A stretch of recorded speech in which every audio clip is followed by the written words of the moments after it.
मात्रे नमः। ॐ कृष्णवल्लभायै नमः। ॐ कृष्णायै नमः। ॐ कृष्णपारिजातायै नमः। ॐ कृष्णप्रियायै नमः।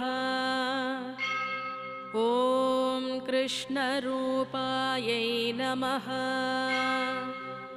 ॐ कृष्णप्रेमविवर्धिन्यै नमः।